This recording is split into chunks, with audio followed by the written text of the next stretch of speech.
একেবারে পাহাড়ের নিকটে গিয়ে দেখে লুলা ল্যাংড়া একজন কাঠের ডুমরে গড়ায় দিলে যেমন গড়ে গড়ে আসে, মুসা নবীর সামনে এসে বলতেছে, ওগো আল্লাহ নবী, আমার হাত নাই পা নাই, আল্লাহ খামা খামারে দুনিয়াতে প্রেরণ করছে, কোনো কাজই যদি আমার দিয়ে না হয় তাহলে আল্লাহ আমাকে দুনিয়াতে কেন প্রেরণ করলো?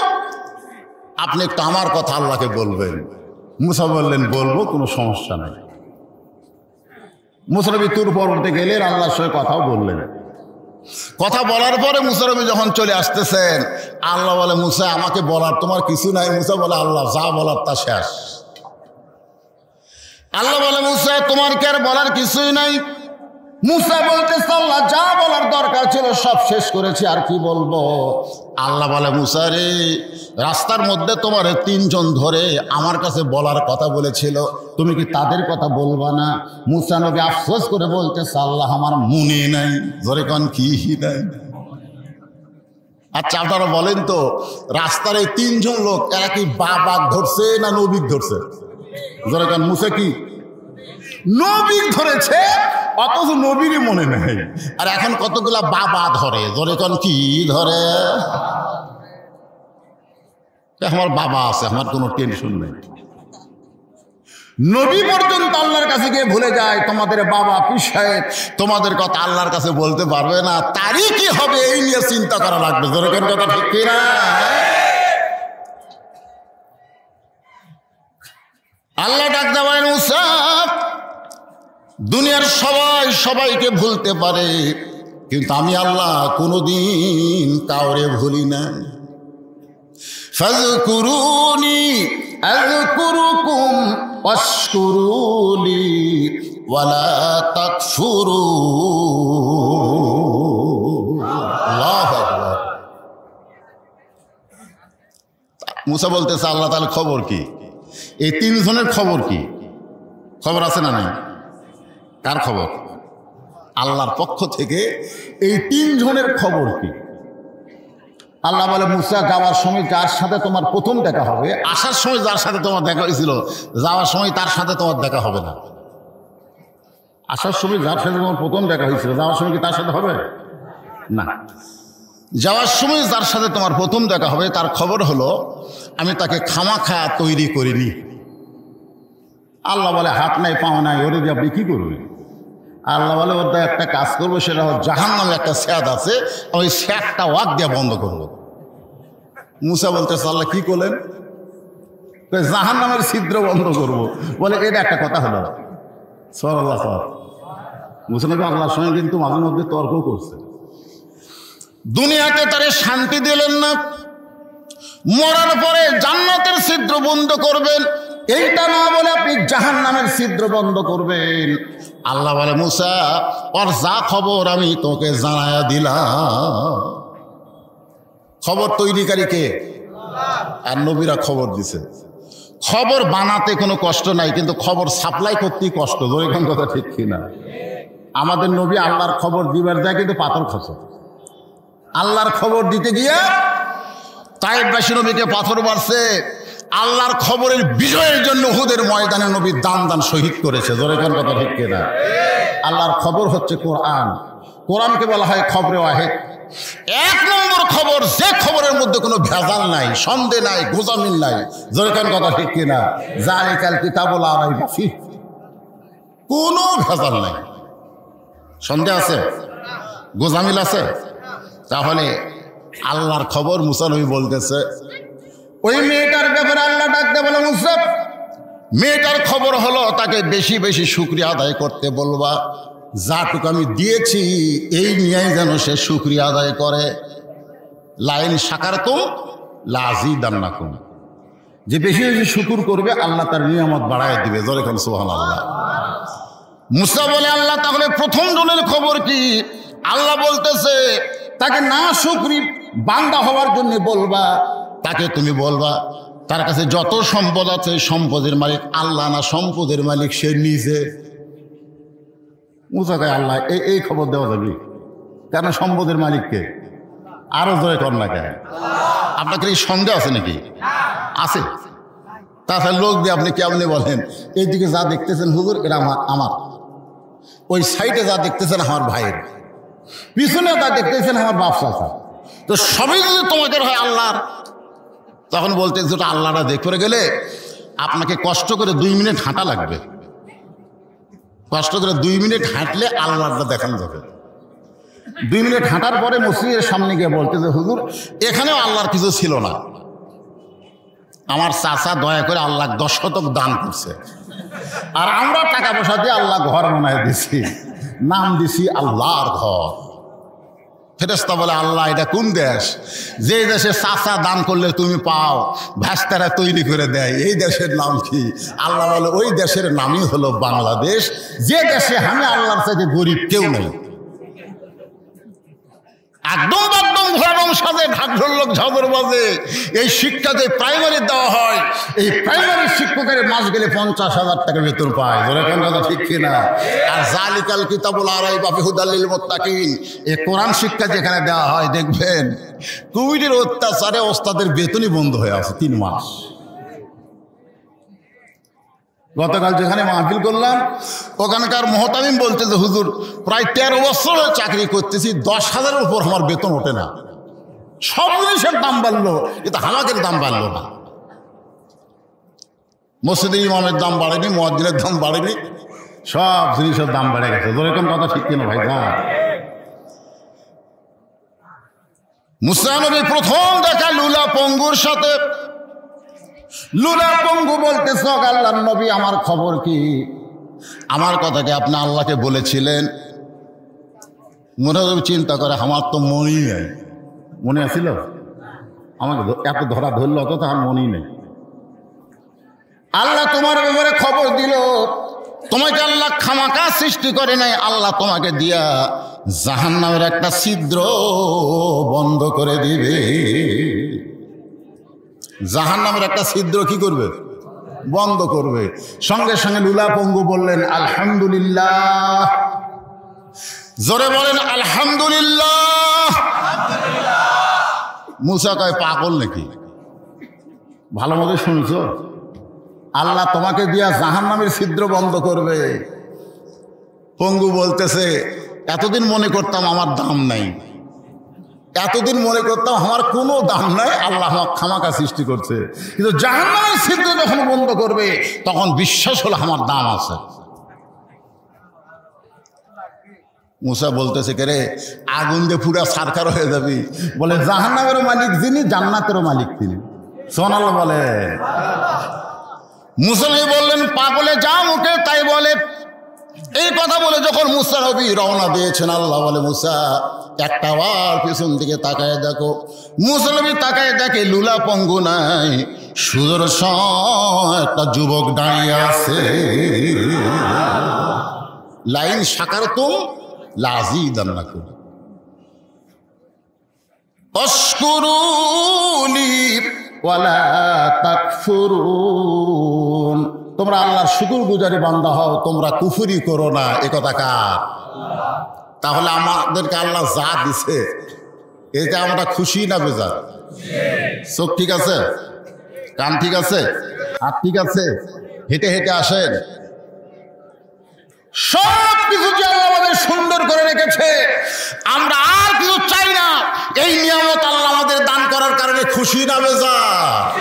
জবান খুলে বলি আলহামদুলিল্লাহ। কিছুদিন আসার পরে ওই মেয়েটার সঙ্গে দেখা।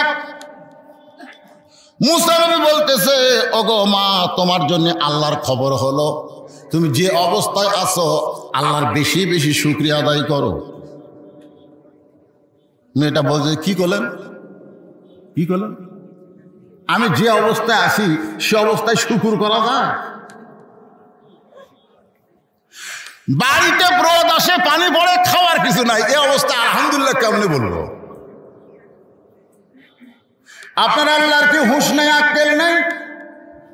মুসা বলতেছে আল্লাহ যেই খবর দিচ্ছে আমি সেই খবর তোমারে জানাইলাম। মেয়েটা বলতেছে এই অবস্থায় আল্লাহর শুকরিয়া আদায় করতে পারবো না। মুসা নবী যখন চলে গেলেন, আল্লাহ বলে মুসা একবার পিছন দিকে তাকাও। মুসা নবী তাকায় দেখে যেটুকু ছিল ঝড়ে সেইটুকু আর নাই। প্রথম জনের সঙ্গে দেখা। ওগো আল্লাহর নবী আমার খবর কি? বলে খবর হলো যত সম্পদ তোর আছে এগুলো সব তোর নিজের, আল্লাহর না। তুই বল সমস্ত সম্পদের মালিক আমি। এতদিন শুধু বলিস সব সম্পদের মালিক আল্লাহ, আমি হলাম পাহারাদার, কিন্তু আজ থেকে বলতে হবে সব সম্পদের মালিক আমি, আল্লাহ না। লোকটা চিল্লায় বলতেছে জীবন গেলেও এই কথা আমি বলতে পারবো না, কারণ সমস্ত সম্পদের মালিক কে? ধরে বলেন মালিক কে? আজকে আমাদের যা কিছু আছে সব কিছুর মালিক হচ্ছে আমাদের আল্লাহ। এমনকি আমাদের জীবনের মালিককে, মরণের মালিককে। সবাই আমার সঙ্গে বলেন ইন্না সালাতি ওয়া নুসুকি ওয়া মাহইয়ায়া ওয়া মামাতি লিল্লাহি রাব্বিল আলামিন ফাযকুরুনি আযকুরুকুম ওয়াশকুরুলি ওয়ালা তাকফুরুন। যদ্দূর পারলাম বললাম। এবার পরের আয়াত আল্লাহ তাআলা বলতেছেন, এই মনোযোগ দিয়ে শুনবেন, তারপরে তাফসীর। ইয়া আইয়ুহাল্লাযীনা আমানুস্তাঈনু বিস-সাবরি ওয়াস-সালাহ ইন্নাল্লাহা মা'আস-সাবিরিন। আল্লাহ কাদেরকে ডাক দিয়ে বলতেছেন? ইমানদার। ধরে বলেন আমরা যারা এখানে বসে আছি সবাই কি? সবাই কিন্তু বলতেছেন না। অনেকের মুখে মনে মনে সন্দেহ হচ্ছে, কে রে আসলে কি আমি ইমানদার না বেঈমান? কারণ যারা মাগরিব এবং এশার নামাজ পড়েননি এখানে বসে আছে, যারা মাগরিবের নামাজ পড়েনি, এশার নামাজ পড়েনি, আপনাকে ধারণা তারা কি? কারণ রাসূল বলেছেন লা সালাত আলা ঈমানা, যারা নামাজ নাই তার ঈমান নাই। কথা কয় না রে, এটা কি আমার কথা না রাসূলের কথা? লা সালাত আলা দীনা, যারা নামাজ নাই তার কোনো ধর্মই নাই। এখন যারা বেনামাজি এরা খুশি হবে না রাগ করবে? মান তারাকা সালাতু মুতাম্মিদান ফাকাত কাফার। ইচ্ছা করে মাগরিবের নামাজ এশার নামাজ যারা বাদ দিল তারা আর মুসলমান থাকলো না, তারা কাফের হয়ে গেল। তাও মারহাবা।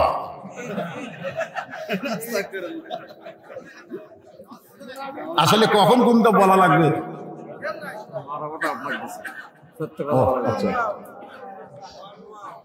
আল্লাহর বান্দার একটু খেয়াল করবেন, ইমানদারকে লক্ষ্য করে আল্লাহ বললেন, সাহাবারা বললেন মা হুয়াল ঈমান ইয়া রাসূলুল্লাহ, ঈমান সম্পর্কে আমরা জানতে চাই। আল্লাহ নবী বললেন ইকরার বিল লিসান, তাসদীক বিল জানান, আমল বিল আরকান, এরই নাম হলো ঈমান। এক নম্বর হলো ইকরার বিল লিসান, জবানে বলতে হবে লা ইলাহা ইল্লাল্লাহ। সবাই বলেন না কেন ভাই? এটা কি? এটা তো এক নম্বর। লা ইলাহা মহব্বতে লা ইলাহা লা ইলাহা। আচ্ছা আপনারা ওটা বসা করতেছেন কেন? কি শুনবেন সেটা বলেন। কি শুনবেন? ফাতেমার কাহিনী? হ্যাঁ, জীবনে বহু কাহিনী কইছি, আজকে একটু সময় বেশি বাকি নাই। সময় বেশি বাকি নাই। রাসূল বলেছেন ঈমান সম্পর্কে তিনটা কথা জবানে বলতে হবে, কলিজার ভিতরে ঈমানকে ঢুকাতে হবে। জোরে কার কথা ঠিক কিনা? তাসদীক বিল জানান, একবার যদি কলিজার মধ্যে ঈমানকে ঢুকাবার পারেন আপনার কাছে জীবনের চাইতে দুনিয়ার চাইতে ঈমানের দাম বেশি হবে। আজকে বর্তমান আমাদের কাছে জীবনের দাম বেশি না ঈমানের দাম বেশি? সত্যি কথা বলেন ভাই, জীবনের না ঈমানের? জীবনের চাইতে কাদের কাছে ঈমানের দাম বেশি? দুই হাত তুলে আবার আল্লাহকে দেখান। লিল্লাহি হাত নামান। দরকার হলে জীবন দিব কিন্তু ঈমান দিব? দরকার হলে কি দিব? আপনি আমি যতই চেষ্টা করে ঈমান বাঁচাবার, জীবন বাঁচাবার পারবো না। যতই চেষ্টা করি। তাসদীক বিল জানানের একটা দৃষ্টান্ত হলো, উকিল বলতেছে উকিল বলতেছে রাষ্ট্রপতির কাছে যদি আপনি দরখাস্ত করেন, রাষ্ট্রপতি আপনার প্রাণ ভিক্ষা দিবে। যদি প্রাণ ভিক্ষা না চান তাহলে আপনার ফাঁসি হবে। আপনার কি হবে? তাজদিক বিল জানান কলিদের মধ্যে ইমানদার বলতেছে, তুমি যে ভিক্ষা চাইতে বলেছ, আমি আমার জীবনে এরকম 3 জন রাষ্ট্রপতিকে ক্ষমতা থাকা অবস্থায় মরা দেখছি। কয়েকজন রাষ্ট্রপতি ক্ষমতা থাকতে মরেছে? একটা হলো বঙ্গবন্ধু শেখ মুজিবুর রহমান, একটা জিয়াউর রহমান, একটা জিল্লুর রহমান। যারা ক্ষমতা থাকতে মরে যায় তাদের কাছে কোনো ইমানদার জীবন ভিক্ষা চায় না। জীবন ভিক্ষা চাইবে তার কাছে যার কোনোদিন মরণ নাই। তিনি কে? আরো জোরে বলেন, তিনি কে? আল্লাহ বলতেছেন, ওয়ালা তাকুলু লিমান ইউকতালু ফি সাবিলিল্লাহি আমওয়াতুন বাল আহইয়াউ ওয়ালাকিন লা তাশউরুন। এই বিষয় ভিত্তিক 3টা আয়াতকে নিয়ে আপনাদের সামনে আমি আলোচনা করব। শুনবেন না? এর মধ্যে আমার মা বোনদের কথা আছে। আপনার হয়তো বলবেন, হুজুর তাহলে যে হাজার হাজার মেয়েরা এসে আপনার ওয়াজ শুনতে, এদের ওয়াজ করবেন না? এদের ওয়াজও করব, কারণ মা যদি ভালো না হয় তার পেট থেকে সন্তান কোনোদিন ভালো আশা করা যাবে না। জোরে কোন কথা ঠিক কিনা? একজন খ্রিস্টান নেপোলিয়ান বলেছে, আমি গবেষণা করে দেখেছি, মা যদি ভালো হয় তার সন্তান আল্লাহর ওলি হয়। তা আমি মাহফিল কমিটিদের কাছে আগে বলেছিলাম, বাবা তোমাদের কি কোনো আদায় আছে? তো কয়, না হুজুর কোনো আদায় নাই, আপনি যে কোনো সময় একটা গামছা বা ব্যাগ ছেড়ে দেবার করবেন, আমরা ব্যাগ গামছা নিয়ে ভিতরে ঢুকবো, যাই যা দেয়। তো এইটা আপনাকে ওয়াজ বন্ধ করে আদায় করা লাগবে না, আপনি ওয়াজ করতেই থাকবেন, আর আমাদের ছেলেরা এদের কাছে যায় ওই টাকাগুলো নেবেন, আপনারা যারা দিবেন। 1 নম্বর হলো ইকরার বিল লিসান। আমি বললাম যারা আদায় করবেন ভিতরে ঢুকে যান, অনুমতি দিয়ে দিচ্ছি আমি, এটাই অনুমতি। সব কিছুকে ডাইরেক্ট বলা যাবে তাই? এইটুকু বললেই বোঝা লাগবে হুজুর এখন কি হয়। আর আদায়টা শুরু করতে হয় পিছনের দিক থেকে, পিছনের দিক, সামনের দিকে না, পিছনের দিক থেকে আপনারা আদায় শুরু করে সামনের দিকে আসবেন। যিনি যা পারবে আল্লাহর রাস্তায় দান করবেন এই তাফসিরুল কোরআন মাহফিলের জন্য। আমার ওয়াজ চলতেই থাকবে, অসুবিধা নেই। তাহলে 3 নম্বর হলো আমল বিল আরকান। তুমি যে ইমানদার, এটা তোমাকে আমলের মাধ্যমে প্রকাশ করা লাগবে। আপনাদের কাছে আমার প্রশ্ন হলো, এই শুনেন, খেয়াল করেন, কে কে দিবেন ওয়াজও শুনবেন। আমল বিল আরকান, এটা হলো ইমানদারের শেষের গুণ। আমি যে আল্লাহকে বিশ্বাস করেছি, সে আল্লাহর হুকুম অনুযায়ী কি করব? আমল করব। ধরে কারণ কি করব? আমল করব। আপনার কাছে আমার প্রশ্ন, ঈমান গ্রহণ করার পরে 1 নম্বর আমলের নাম কি? সবাই বলতেছেন না। ঈমান গ্রহণ করার পরে 1 নম্বর নেক আমলের নাম কি? সালাত, যাকে আমরা নামাজ বলে চিনি জানি। 1 নম্বর হলো নামাজ। আমার মা বোনদের জন্য বলতেছি, মা, পুরুষের জন্য 1 নম্বর হলো নামাজ, আর নারীদের জন্য 1 নম্বর হলো পর্দা। পুরুষের জন্য 1 নম্বর কি? নামাজ, আর নারীদের জন্য 1 নম্বর হলো পর্দা। পর্দা যদি নারীদের না থাকে, মেয়েরা যতই ইবাদত করুক, একটা ইবাদত আল্লাহর দরবারে কবুল হবে না। আমরা ঘরে ঘরে পর্দানিশী নারী চাই, জোরে কোন ঠিক কি না? আল্লাহ কবুল করুক, জোরে কোন আমিন। সেই পর্দার সম্পর্কে আল্লাহ কোরআনে বললেন, অকারণা ফি বুয়ুতিকুন্না ওয়ালা তাবাররাজনা তাবাররুজাল জাহিলিয়াতিল উলা। আরে 10 টাকা 20 টাকা দিবেন, সেই টাকা কি দুনিয়ার ব্যাংকে জমা হবে? বিশ্বাস করা লাগবে। জান্নাতি ব্যক্তি ছাড়া আখিরাতের প্রতি বিশ্বাস না থাকা ব্যক্তিরা কোনোদিনও দান করতে পারবে না। আপনি যেই টাকা দান করবেন, ওই টাকা আপনার জান্নাতি ব্যাংকে আল্লাহ অ্যাকাউন্ট করে দিবে। যেরকম সুবহানাল্লাহ। বাড়ি গাড়ি সহায় সম্পত্তি এগুলো কি নিয়ে যাওয়া যাবে? একটা গজলের মধ্যে আছে, কিন্তু যেদিন ডাক পড়িবে কবর মাঝে যাইতে, জোগাড় কিছু করছো বন্ধু তার মাঝে বিছাইতে। যে কোনো সময় আমাদেরকে কবরের জন্য ডাক দেওয়া হবে, সেই কবরের পাথেও দুনিয়া থেকে আমাদেরকে জোগাড় করে রওনা দেওয়া লাগবে। ধরে কোন কথা ঠিক কি না? এই জন্য একটু মনোযোগ দিয়ে শুনবেন।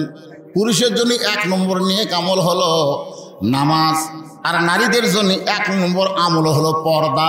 ধরে কোন কয় নম্বর? তবে হাদিস শরীফের মধ্যে আগে নামাজের কথা বলা হয়েছে, মেয়েদের 4টা আমলের কথা বলা হয়েছে। 1 নম্বর হলো নামাজ, 2 নম্বর হলো রমজান মাসের রোজা, 3 নম্বর সতীত্বের হেফাজত পর্দা করা, আর 4 নম্বর স্বামীর খেদমত করা, স্বামীর কথা মতো চলা। আল্লাহ নবীর মেয়ে ফাতেমা নবীর কাছে এসে বলতেছে, বাবা মেয়েদের জন্য যে 4টা আমলের কথা বললেন, এই 4টা আমলের মধ্যে সবচাইতে গুরুত্বপূর্ণ আমল কোনটা? 4টাই তো আমল, 4টাই তো আল্লাহর হুকুম, কিন্তু সবচাইতে গুরুত্বপূর্ণ হুকুম কোনটা? আল্লাহ নবী বললেন, ফাতেমা 24 ঘন্টার মধ্যে 5 বার নামাজ আদায় করলে নামাজের হক আদায় হয়ে যাবে। মেয়েদের জন্য ওয়াজ করতেছি, 24 ঘন্টার মধ্যে কয়বার? এখন কয়বার? 5 বার নামাজ আদায় করলে নামাজের হক আদায় হয়ে যাবে। 12 মাসের মধ্যে 1 মাস রমজান মাসে রোজা করলে রমজানের হক আদায় হয়ে যাবে। স্বামী যখন কাছে থাকবে স্বামীর হুকুম মেনে চলতে হবে, স্বামীর খেদমত করা লাগবে। ও ফাতেমা, কিন্তু পর্দা যেই হুকুমটা আল্লাহ নারীদের জন্য করেছেন, এটা কোনো সিজনাল হুকুম না, এটা হলো সব সময় পর্দায় থাকা লাগবে। আপনারা বলেন তো, পর্দা কি বছরে 1 মাস? 24 ঘন্টার মধ্যে 5 বার পর্দা, না সবসময় পর্দা? সঙ্গে সঙ্গে ফাতেমা মাথায় কাপড় টেনে দিলেন।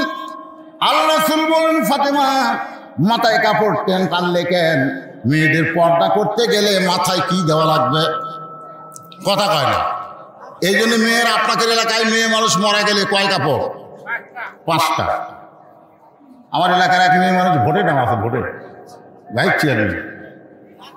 যতগুলো পুরুষ মানুষ যাচ্ছে সবাইকে হাত ধরে বলতে, ভাই আমাকে একটা ভোট দেওয়া লাগবে, আমার মার কাছে একটা ভোট দেওয়া লাগবে। পুরুষ মানুষের হাত ধরে বুকের সঙ্গে লাগাই বলে, ভাই ওয়াদা করেন, দিবেন কেন? আমি দেখলাম এই মহিলা তো আমার কথা শুনবে না। ওর স্বামীর কাছে গিয়ে বললাম, ভাই আপনার বউ যদি মরে যায় আপনি কয় কাপড় দেবেন? ও কয়, হুজুর আমার বউ কেন? আপনার বউ মরলেও তো আমার বউ মরলেও যায়। আমি বললাম, কয় কাপড় দিবা? বলে 5 কাপড়। যে মেয়েটা মারা গেলে 5 কাপড় দিবা, সেই মেয়েটা পরপুরুষের হাত ধরে দেহের মধ্যে ঠেকায় আর ভোটটা দেওয়াই লাগবে। এরকম মেয়ে মানুষ আছে না নাই? যেরকম আছে না নাই? আমি সমস্ত মায়েদের জন্য বলতেছে, মা একটু মনোযোগ দিয়ে শোনেন। সঙ্গে সঙ্গে ফাতেমা মাথায় ঘোমটা টেনে নিল। রাসূল বলেন, ফাতেমা ঘোমটা দেওয়ার কারণ কি? ফাতেমা বলতেছে, বাবা এই মুহূর্ত থেকে আমি পর্দার ভিতরে ঢুকে গেলাম। এই মুহূর্ত থেকে পর্দার ভিতরে ঢুকে গেলাম। আল্লাহ নবীর মেয়ে ফাতেমা এমন ভাবে পর্দা করলেন, এই দুনিয়া থেকে যখন বিদায় নেবেন গভীর রাত্রে হযরত আলীকে বুকের মধ্যে ঘরের মধ্যে নিয়ে বলতে, স্বামী গো, আল্লাহ তাআলা আমার দোয়া কবুল করেছেন। হযরত আলী মুস্কি মুস্কি হাসতেছে। ফাতেমা বলে, হাসেন কেন? বলে, হাসার কারণ হলো শুকরিয়া আদায় করো, আল্লাহ তাআলা তোমার দোয়া কবুল করেছে। ফাতেমা বলতেছেন, কি দোয়া কবুল করেছে? আপনি কি শুনবেন না? আপনি কি শুনবেন না? এবার হযরত আলী বলতেছেন, কি দোয়া করেছে আল্লাহর কাছে? ফাতেমা বলতেছে, আমি দোয়া করেছি আল্লাহ যেন আমাকে পর্দার ভিতরে মৃত্যু দেয়, কারণ মৃত্যুটাই হলো আসল। জোরে কোন কথা, ঠিক কিনা? আল্লাহ কোরআনে এক জায়গায় বলেছে, লা তামুতুন্না ইল্লা ওয়া আনতুম মুসলিমুন, মুসলমান না হয়ে তোরা কেউ মরিস না রে। মুসলমান হয়ে যদি মরতে চাই, যেভাবে চলতেছি, যেভাবে সমাজ ব্যবস্থা চলতেছে, এই অবস্থায় মুসলমান হয়ে মরা যাবে না। জোরে কোন কথা, ঠিক কিনা? আজকে ফিলিস্তিনের দিকে তাকায় দেখেন, মুসলমান হয়ে মরার জন্য তারা কি করতেছে। আর আমরা বাংলাদেশের মুসলমান একটু কষ্ট করে কোরআনের কথাগুলো আমরা শুনতে চাই না। একটু মনোযোগ দিয়ে কথাগুলো শুনবেন। যদি কেউ উঠে যায়, আপনি ফাঁকা জায়গাটা সাথে সাথে পুরা করে দিবেন, পুরা করে দিবেন। ফাঁকা হইলে পিছনে হয়ে যাক, কোনো সমস্যা, কিন্তু মাঝে মাঝে ফাঁকা রাখবেন না, ফাঁকা রাখবেন না। ওই ফাঁকের মধ্যে শয়তান বসে আপনার মনটাও বলবে, তুইও চল, কে এই ওয়াজকে শোনা যাবে না? ভবিষ্যতের ওয়াজ রেকর্ড হচ্ছে, পরে আমরা ইউটিউবে শুনবো। রাত জায়গা শোনার দরকার কি? আপনাকে বুঝা দিতে পারে শয়তান জান্নাতের মধ্যে ঢুকা মা হাওয়াকে ওয়াসওয়াসা দিছে। জোরে কোন কথা, ঠিক কিনা? ওই গাছের ফল খা, তাহলে জান্নাতের মধ্যে যদি শয়তান ঢুকতে পারে, এই জান্নাতের বাগানে শয়তান ঢুকতে পারে কি পারে না? শয়তান পারে কি পারে না? এই জন্য যাই যাক, হাজার হাজার লোকের দরকার নাই। উহুদের যুদ্ধে সাহাবীদের মধ্যেও শয়তান ঢুকে ধোঁকা দিয়েছে, যেরকম কথা ঠিক কিনা? আর বদরের যুদ্ধে 313 জন শয়তান ধোঁকা দেবার পারে নাই, যুদ্ধে আল্লাহ বিজয় দিয়েছে, যেরকম সুবহানাল্লাহ। এই জন্য আমরা যারা বসে আছি মনোযোগ দিয়ে কথাগুলো শুনবেন। আলী বলতেছেন, ফাতেমা সারা জীবন পর্দা করেছো, তোমার দোয়া আল্লাহ কবুল করেছে, তাহলে আনন্দ করে আলহামদুলিল্লাহ বলো। ফাতেমা বলে, স্বামী গো, দোয়া যে আল্লাহ পর্দার মধ্যে কবুল করলো, পর্দার মধ্যে আমার মৃত্যু হবে, এই মৃত্যুটা কবে হবে সেইটাকে আপনি জানেন? আলী বলে, ফাতেমা রে, কার কখন মৃত্যু হবে এটা একমাত্র আল্লাহ ছাড়া দুনিয়ার কেউ বলতে পারে না। যেরকম ঠিক, কিন্তু কিছু লোক বলবার পারে, কিছু লোক বলবার পারে। এই বাংলাদেশে যাদের ফাঁসি হয়েছে তারা কিন্তু জানে অমুক তারিখে রাত 12টার পরে আমার ফাঁসি হবে। জোরে কোন কথা, ঠিক কথা কন না কেন? যারা মৃত্যুর তারিখ জানে তারা কোনোদিন খারাপ হয়ে মরবে না। মৃত্যুর তারিখ যাদেরকে জানানো হয় তারা কোনোদিন খারাপ হয়ে মরবে না। মরার আগে যত পাপ করেছে তওবা করে তারা মৃত্যুবরণ করবে। জোরে কোন কথা, ঠিক কিনা? আর মরার সময় কলমা পড়তে পড়তে তারা মৃত্যুবরণ করবে। আল্লাহ রাসূল বলেছেন, কোন ব্যক্তি সারা জীবন যদি পাপ করে আর মরার সময় কলমা উচ্চারণ করে যদি মারা যায়, এক কলেমার উসিলায় আল্লাহ তার জীবনের तमाम পাপকে মাফ করে দেয়। আলী বলতেছেন, তোমার পর্দার দোয়া আল্লাহ কবুল করেছে, ঠিক আছে, কিন্তু কখন তুমি মরবা এই খবরটা জানে কে? আরো জোরে কর। এই কথা বলতেছে কে? না, এই কথা ফাতেমাকে কে বলতেছে? আলী। জ্ঞান কম না বেশি? হযরত আলীকে বলা হয় বিশ্বের সর্বশ্রেষ্ঠ মাস্টার নবীর পরে। একটা হাদিসে বলা হয়, সানা মাদিনাতুল ইলমি ওয়া আলী বাবুহা, আমি হচ্ছে ইলমের শহর, আলী হচ্ছে তার দরওয়াজা। জোরে কান সুবহানাল্লাহ। সে আলী বলতেছে, তুমি ফাতেমা কখন মরবে এই খবর জানে কে? ফাতেমা বলে, স্বামী গো, মৃত্যুর খবর আল্লাহ জানে, 5টা খবর আল্লাহ জানে, দুনিয়ার কেউ জানে না, কিন্তু আল্লাহ পাক আমারে জানাইছে আজকে গভীর রাতে ফাতেমার মৃত্যু হবে। যেই বলছে গভীর রাতে হবে, আমার মা বোনের জন্য বলতেছে, মা শোনেন, গাছের গোড়া কাটলে গাছটা যেমন ঠাস করে পড়ে যায়, হয়তো তেমনি পড়ে গেলেন ঘরের মাঝায়। ফাতেমা মুস্কি মুস্কি হাসে, স্বামীর কপালে চুম্বন দিয়ে বললেন, স্বামী গো, আমি গভীর রাত্রে মরে যাব এই খবর শুনে আপনি এমন করে কাঁদেন কেন? ওগো স্বামী, আপনি যদি দুর্বল হয়ে যান তাহলে আমার 3টা চাওয়া কে পুরা করবে? আমি মরে যাওয়ার পর আমার 3টা চাওয়া আপনাকে পুরা করা লাগবে। আলী চমকে গিয়ে বলে, ফাতেমা, গরিব ছিলাম বলে দুনিয়ার চাওয়া তোমার পুরা করতে পারি নাই। আল্লাহ নবী আলীর সঙ্গে যখন বিবাহ হলো ফাতেমার, তখনই ফাতেমার হাত ধরে বললেন, ফাতেমা, আমি তোমাকে 2টা জিনিস উপহার দিব, এই 2টা জিনিস তোমাকে গুরুত্ব দিয়ে নিতে হবে। 1 নম্বর জিনিসের নাম হলো জাতা। জোরে কোন নাম কি? জাতা। জাতা বোঝেন আপনারা? রাসূল মেয়েকে উপহার দিলেন, তুমি জাতা ঘুরাবা, গম এবং জবের আটা করবা। একটু মনোযোগ দেন, আমার আলী বড় গরিব, দুনিয়ার ধনী ধনী যুবকেরা তোমাকে বিয়ে করবার চাইছিল, কিন্তু আল্লাহ তাআলা হুকুম দেয়নি।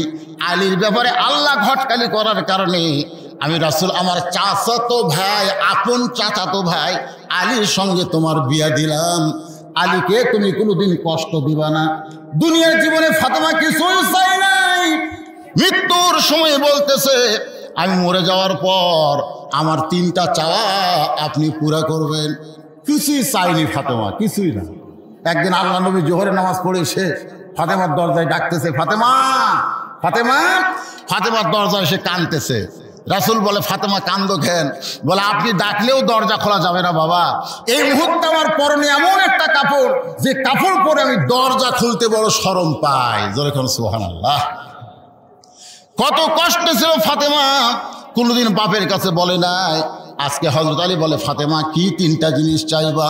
বলে, 1 নম্বর চাহিদা হলো আমি মরে যাওয়ার পর রাত্রিবেলায় আমাকে দাফন করবেন, রাতের অন্ধকারে আমাকে দাফন করবেন। দুনিয়ার কোনো মানুষ যেন আমার কবরের খবর না জানে। আমার কোনো জানাজার ব্যবস্থা করবেন না, জান্নাতুল বাকির পূর্ব কোণায় আমাকে গোপনে দাফন করবেন।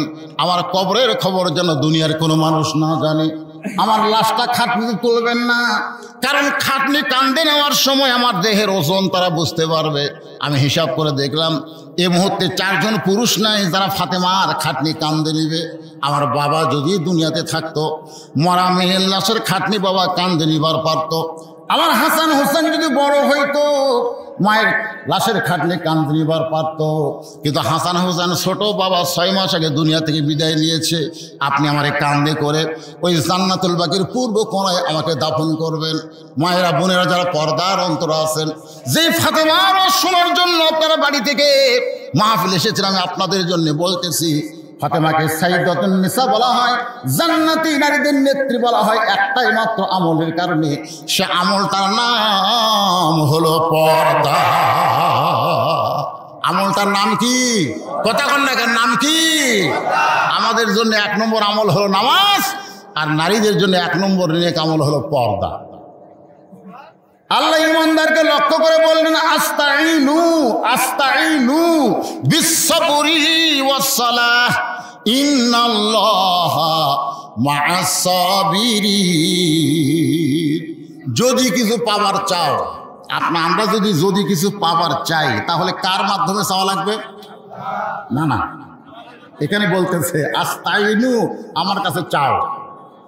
বাবার মাধ্যমে, দয়াল বাবা। আজকে বাংলাদেশে অনেকে বলে আমার দয়াল বাবার দরবারেতে কেউ ফিরে না খালি হাতে। আসে না, নাই আসে না। 2 কান্দের ফেরেস্তা কলম খাড়া করে আছে। আল্লাহ কয়, কে ফেরেস্তা লেখ, কেরামান কাতিবিন ইয়ালামুনা মা তাফআলুন। তোদেরকে লেখার জন্যই তো আমি দিয়েছি, কলম খাড়া খেন। কয় আল্লাহ এরা জিকিরের নামে কি করে আমরা তো বুঝবার পারি না, লেখবো কি? এরকম পার্টি বাংলাদেশে আসে না, নাই যেরকম আসে না। আল্লাহ বলতেছেন আস্তাইনু বিসসবরি ওয়াস সালাহ। আমি আল্লাহর কাছে যদি পাওয়ার চাও, তাহলে ধৈর্য আর নামাজের মাধ্যমে চাও। ইন্নাল্লাহা মা'আস সাবিরিন। নিশ্চয় আল্লাহ কার সাথে আছে? আপনারা যারা ধৈর্য নিয়ে বসে আছেন, আপনাদের সাথে আল্লাহ আছে না নাই? এজোরে আছে না নাই? মানুষ কিন্তু সব জায়গায় অধৈর্য হয় না। মসজিদে গেলে অধৈর্য হয়, হয় কি হয় না? কথা কোন হয় কি হয় না? এই জন্য আল্লাহ বলেছেন, কদ আফলাহা মান তাযাক্কা ওয়া যাকারা ইসমা রাব্বিহি ফাসাল্লা। মসজিদের মধ্যে ঢুকলি তোমার নামাজ হবে না। নামাজ আদায় করতে গেলে তোমার মনকে মসজিদ বানাতে হবে। তোমার মসজিদকে আল্লাহর কাবা ঘরের সঙ্গে যোগ করা লাগবে। নেটওয়ার্ক ক্লিয়ার থাকা লাগবে। নেটওয়ার্ক, জোরে কোন কি ওয়ার্ক? আপনাদের সবার হাতে মোবাইল আছে না নাই? মাঝে মধ্যে আপনার কন্যা ভাই কথা তো বোঝা যাচ্ছে না, মনে হয় নেটওয়ার্ক কমজোরি। আজকে আমাদের বাংলাদেশের নামাজের নেটওয়ার্ক নাই। ধরেন কি ওয়ার্ক নাই, এ কথা কন না কেন, কি নাই? এই জন্য যারা বেশি নামাজ পড়ে এদেরই নেটওয়ার্ক নেই। আজকে যারা এখানে বসে আছেন, দেখেন নামাজ কাক কয়, যে নামাজ সম্পর্কে আল্লাহ বললেন আস্তাইনু বিসসবরি ওয়াস সালাহ। ধৈর্যের নামাজ কাক কয়? নামাজের ভিতরে ধৈর্য আনতে হবে। নামাজ এমন একটা ইবাদত, যে ইবাদতকে বান্দাকে আল্লাহ নৈকট্য হাসিল করে আল্লাহর কাছে নিয়ে যায়। জোরে কোন সুবহানাল্লাহ। এই নামাজ হলো 5 ওয়াক্ত। জোরে কোন কয় ওয়াক্ত? 5 ওয়াক্ত নামাজ। আমি 5 ওয়াক্ত নামাজের কথা বলবো না, আমি একটা ওয়াক্ত নামাজের কথা আপনাদের সামনে বলতেছি। সেই নামাজটা হলো আসরের নামাজ। কিসের নামাজ? আসরের নামাজ। আজান দিয়েছেন হযরত বেলাল। আজান কে দিয়েছেন? একটু মনোযোগ দিয়ে শুনবেন। আর ইমামতি করবেন আল্লাহর নবী। আল্লাহ রাসূল যতক্ষণ পর্যন্ত আকামত কমপ্লিট না হচ্ছে ততক্ষণ পর্যন্ত কিবলামুখী হয়নি। আর আমাদের ইমামের আগে কিবলামুখী হয়ে থাকে, মুয়াজ্জিন আকামত দেয়। আল্লাহ রাসূল কতক্ষণ পর্যন্ত কিবলামুখী হয়নি? যতক্ষণ পর্যন্ত আকামত কমপ্লিট না হচ্ছে। কেন নবী কিবলামুখী হয়নি? কারণ নবীদের নেতা, ইমাম মানে কি? নেতা। এই নেতা হওয়ার কারণে কাতার সোজা হলো কিনা, কাতার ফাঁকা আছে কিনা, এইগুলো নবী খুব খেয়াল করে দেখতেছে। কাতার সোজা হয়ে গেছে, কাতারের মধ্যে ফাঁকা নাই, তখন নবী কিবলামুখী হয়ে কাতকামাতির সালাহ শোনার পরে আল্লাহু আকবার কয়। আল্লাহ নবী এরকম আকামত দেওয়ার সময় বেলাল যখন আকামত দেয়, নবী তাকায় দেখে সামনে কাতারে একজন বসে আছে। আকামত হচ্ছে কাদ কামাতিস সালাহ, কাদ কামাতিস সালাহ, নামাজ দাঁড়িয়ে গেছে, নামাজ দাঁড়িয়ে গেছে। এরপরেও কিছু মুসল্লি সিয়ারত বসে আছে, ধরে কেন আপনার কথা কান না কেন আছে, নামাজ খাড়া আছে, ওই খাড়া হয়নি। অথচ নামাজের মধ্যে যে কটা ফরজ, তার মধ্যে একটা ফরজ হলো দাঁড়িয়ে নামাজ পড়া, ধরে কেন ঠিক কিনা, দাঁড়িয়ে নামাজ শুরু করা লাগবে। অথচ ওই সিয়ারত বসে আছে। আল্লাহ রাসূল বলেছেন যদি না পারো দাঁড়াবার বসা পড়ো, যদি বসা না পড়ো শুয়ে পড়ো, তবে যতক্ষণ পর্যন্ত দাঁড়াবার পারবা ততক্ষণ পর্যন্ত মসজিদে আসবা। যখন দাঁড়াবার পারবা না তখন বাড়িতে বসা নামাজ পড়ো। ওই আগে যে তুমি দাঁড়ায় নামাজ পড়েছো, ওই দাঁড়ায় নামাজ পড়ার কারণে বসা পড়লেও বাড়িতে অসুস্থতার কারণে আল্লাহ তোমাকে পেনশনের সওয়াব দিয়ে দিবে। সাল্লাল্লাহু আলাইহি ওয়াসাল্লাম। যারা সরকারি চাকরি করে, আমার সভাপতি সাহেব বেতন পান না এখন? অবশ্যই হলো, বেতন পান না। ও আপনি বেসরকারি, আমি সরকারের কথা বলতেছি। আজকের সভাপতিকে প্রাথমিক বিদ্যালয় যে লিখছে তখন সরকারি হয়নি, উচ্চ বিদ্যালয় আছে, আমি খেয়াল করিনি। সরকারি পেনশন পাইনি, কিন্তু যারা সরকারি চাকরি করে, আপনারা বলেন তো সব বয়সে সরকারি চাকরি ঢোকা যাবে? সব বয়সে সরকারি চাকরি ঢোকা যায় না, সরকারি কথা বলতেছি। কিন্তু একটা বয়স যখন চলে আসে, যখন দেখবে চোখের পাওয়ার কমে গেছে, মাথার বল কমে গেছে, শরীরে শক্তি নেই, তখন সরকারকে তো চাকরি নেই, তখন লোকটা কাঁদবে। এই কারণে সরকার বলে না রে, চাকরি না থাকলে কি হবে, প্রত্যেক মাসে তোকে পেনশন দেওয়া হবে। যৌবন বয়সে যারা 5 ওয়াক্ত নামাজ ধরেছে, বুড়া বয়সে যদি জামাতে নামাজ পড়বার নাও পারে, যেখানেই পড়ুক ওই যৌবন বয়সের নামাজের কারণে বুড়া বয়সে আল্লাহ তাকে পেনশনের সওয়াব দিয়ে দিবে। সরকারের দায়িত্ব আছে, আল্লাহর দায়িত্ব নাই। কিন্তু বেটা সিয়ালিয়া মসজিদে যাচ্ছেন,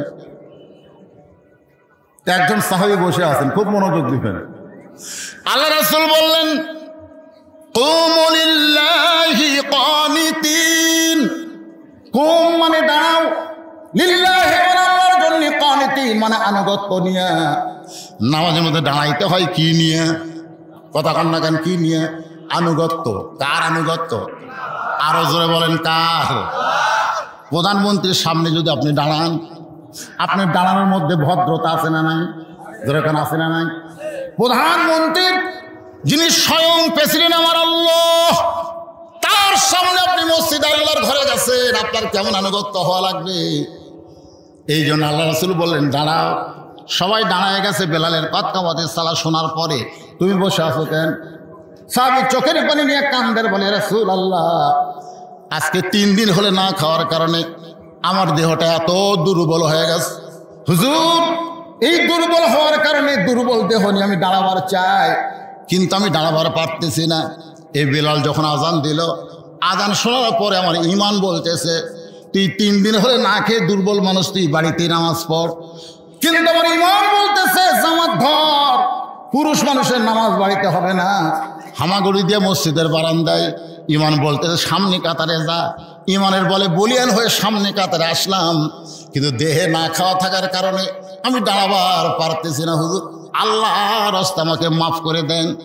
আল্লাহর নবী চিৎকার করে বললেন ওসমান। ওই দুর্বল সাহাবী যখন বললেন 3 দিন না খাওয়ার কারণে আমি দুর্বল, দাঁড়াবার পারতেছি না, এমন সময় নবী ডাক দিলেন ওসমান। কারণ নবী যখন মদিনার প্রেসিডেন্ট ছিলেন, ওই সময় ওসমান হলেন অর্থমন্ত্রী, খাদ্যমন্ত্রী। ধরে গান সুবহানাল্লাহ। আল্লাহ নবী যখন মদিনাত কি যায়, খালি নবীগিরি করছে না মদিনার প্রেসিডেন্ট করছে? নবী কিন্তু এক এক সময়, বদরের যুদ্ধে নবী কি সেনাপতি, বদরের যুদ্ধে নবী কি খাদিজার বাড়িতে বিয়ে হওয়ার আগে নবী ছিল রাখাল, তখন নবী হয়নি।